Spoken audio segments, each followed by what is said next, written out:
میرے عزیز ساتھیوں، آج ارتداد کا جو فتنہ ہمارے سماج اور ہمارے معاشرے کے اوپر پھیلی ہوئی ہے، آج ہماری گھر کی بچیاں جو ہے اگر غیر قوموں کی طرف اگر جا رہی ہے اور غیر قوموں کے روش کے اندر اگر مائل ہو رہی ہے، تو ایک ریزن کہیں نہ کہیں یہ ہے کہ ہماری گھروں کے اندر پھیلی ہوئی بے دینی ہے۔ ہم نے اپنے گھر کو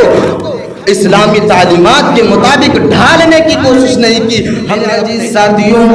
جب آج ہم مسلم معاشرے کا مشاہدہ کرتے ہیں، جب آج ہم مسلم معاشرے کے اوپر دائرہ نظر دوڑاتے ہیں، تو ہمیں پتہ چلتا ہے کہ ہمارے معاشرے کے اندر کتنے ایسے گھرانے موجود ہیں، ہمارے معاشرے کے اندر کتنے گھرانے موجود ہیں جس کے گھروں کے اندر آج بھی بے دینی پھیلی ہوئی ہے۔ اگر ہمارے گھروں کے جو بچے ہیں اگر وہ نماز نہیں پڑھتا ہے، ہماری گھروں کی بیٹیاں اگر نماز نہیں پڑھتی ہے، تو ایک باپ کس منہ سے اپنی بیٹی کو یہ کہہ سکتا ہے کہ تم نماز کو ادا کرو؟ کس منہ سے اپنے بیٹی کو کہہ سکتا ہے کہ تم نماز کو قائم کرو؟ باپ خود بے نمازی ہے۔ اللہ تبارک و تعالیٰ نے قرآن مجید کے اندر پردے کا حکم دیا ہے، اے میری بیٹیوں، تمہارا شمار جو ہے مسلمانوں میں ہوتا ہے، تم مسلم گھرانے کی بچیاں ہو، جب تم اپنے گھر سے باہر نکلو تو اپنے چہرے کے اوپر پردہ ڈال لیا کرو، اپنے چہرے کے اوپر جو ہے اور اپنے سروں کے اوپر چادر ڈال لیا کرو۔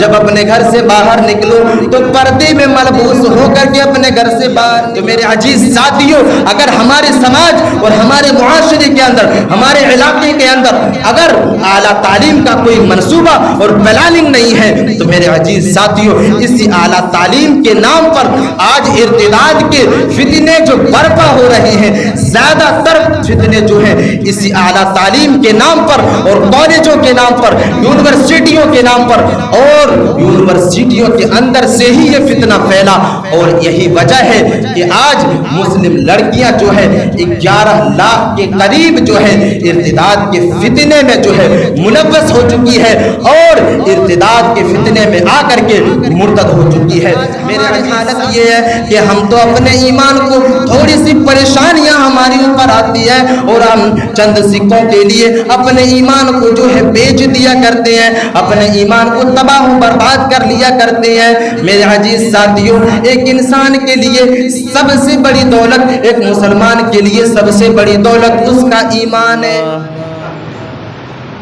الحمدللہ نحمدہ ونستعینہ ونستغفرہ ونعوذ باللہ من شرور انفسنا ومن سیئات اعمالنا من يهده الله فلا مضل له ومن يضلله فلا هادي له وأشهد أن لا إله إلا الله وحده لا شريك له وأشهد أن محمدا عبده ورسوله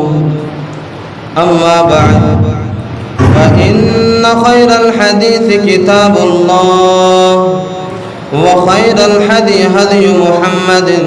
صلى الله عليه وسلم وشر الأمور محدثاتها وكل محدثة بدعة وكل بدعة ضلالة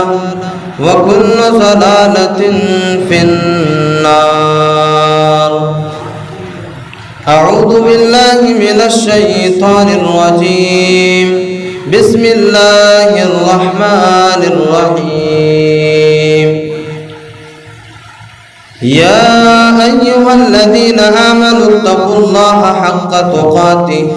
حق تقاته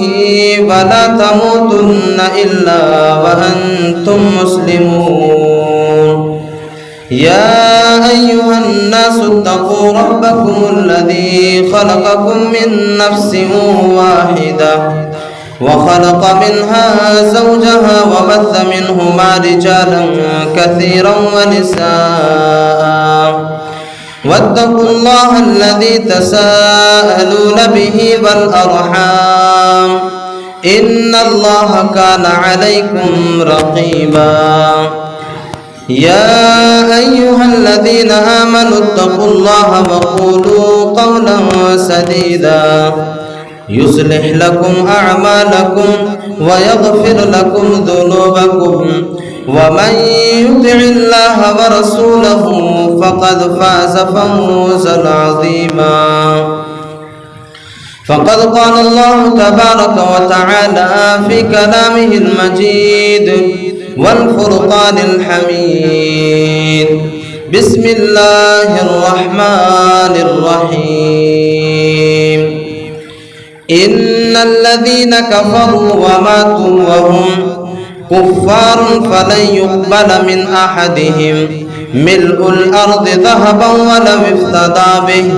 أولئك لهم عذاب أليم وما لهم من ناصرين. قال رب اشرح لي صدري ويسر لي أمري واحلل عقدة من لساني يفقهوا قولي. رب زدني علما رب زدني علما اللهم رب زدني علما.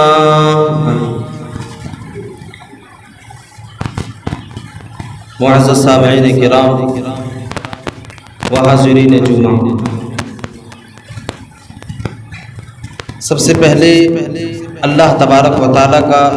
بے پایہ شکر و احسان ہے کہ اس نے مجھے آپ جیسی معزز شخصیتوں کے سامنے دین کی کچھ باتیں بتانے کا موقع عنایت کیا.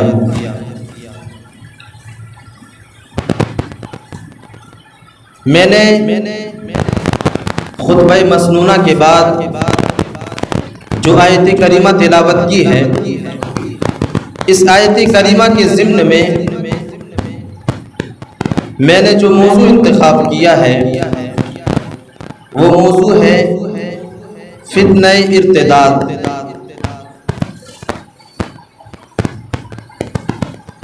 ارتداد کا معنی یہ ہے مرتد ہو جانا، اور مرتد کا معنی یہ ہے کہ کوئی ایسا انسان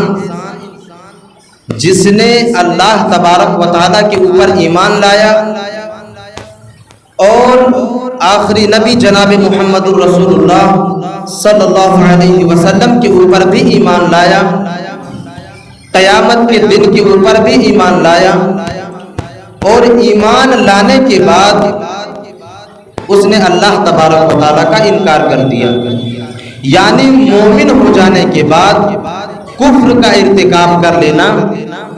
اسی چیز کو مرتد کہا جاتا ہے، یعنی اسلام سے پھر جانا. جب آپ ہندوستان کے اندر امت مسلمہ کو سب سے زیادہ نقصان پہنچانے والی جو چیزیں ہیں 1-2 سال کے اندر، اس میں سر فہرست ارتداد کا فتنہ ہے. یعنی مسلم سماج اور مسلم معاشرے کی وہ بیٹیاں جس نے مسلم گھرانے کے اندر جنم لیا، اس کے بعد اس کی پرورش بھی اسلامی تعلیمات کے مطابق ہوئی، لیکن اعلیٰ تعلیم کے نام پر جب انہوں نے کالج اور یونیورسٹیوں کے اندر ایڈمیشن لیا، اس کے بعد انہوں نے اسلام کو چھوڑ کر کے غیر قوموں کے دین کو اپنا لیا. جب آپ گوگل کے اندر ویکیپیڈیا ایک ویب سائٹ ہے، اس کے اندر جب آپ مشاہدہ کریں گے تو آپ کو پتہ چلے گا کہ پچھلے 2 سال کے اندر تقریباً 11 لاکھ مسلم لڑکیوں نے دین اسلام کو چھوڑا ہے. 11 لاکھ مسلم لڑکیاں جو مرتد ہو چکی ہیں، جنہوں نے اسلام کو چھوڑ کر کے اسلام کو بالائے طاق رکھ کر کے ہندوانہ رسم کو اپنا لیا اور غیر مسلموں کے ساتھ شادیاں رچا لی. ان سب چیزوں کا مشاہدہ کرنے کے بعد، ان سب چیزوں کے اوپر غور و فکر کرنے کے بعد